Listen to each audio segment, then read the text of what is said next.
मोरया. गणेश योगिनी परमपूज्य सद्गुरू सौ संध्याताई अमृते अशी एक दिव्य ज्योत जिने नुसता आध्यात्मिक कार्याचाच नव्हे तर समाज कार्याचा देखील विडा गेली 40 वर्ष उचललाय. नुसता उचललाच नाही तर अमृते काका तसेच समाजाच्याच मदतीने तोलून धरला आहे. आणि यासाठीच काही वर्षांपूर्वी त्यांनी मयुरेश्वर सेवा मंडळ पब्लिक चॅरिटेबल ट्रस्ट व सौ संध्याताई अमृते प्रतिष्ठानची उभारणी केली.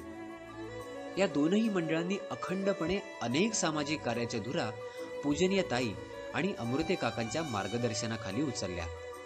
याचंच ताजं उदाहरण म्हणजे दिनांक 15 मार्च 2017 रोजी सकाळी 10 वाजता गणेश योगिनी परमपूज्य सौ संध्याताई अमृते यांनी दोन्ही मंडळाचे पदाधिकारी तसेच गणेश भक्त व भोपर ग्रामस्थ तसेच ग्रामपंचायतीच्या पदाधिकाऱ्यांच्या मदतीने कल्याण डोंबिवली महानगरपालिकेच्या मुख्यालयात पाण्याचा प्रश्न सोडवण्यासाठी मोर्चा काढला.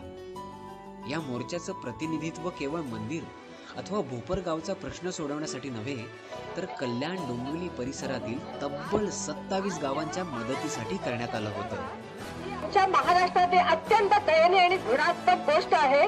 रोजची जी गरज आहे पाण्याची, दैनंदिन व्यवहारात पाण्याशिवाय कुठलाही व्यवहार होत नाही आणि अशासाठी इतकं लाचार होऊन आम्ही भर उन्हामध्ये सगळेजण आज आमच्या महिला आणि पुरुष मंडळी आज इथे आलेली आहेत.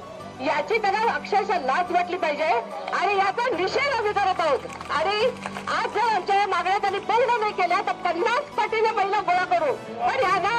पण यांना धडा दाखवल्याशिवाय राहायचं नाहीये.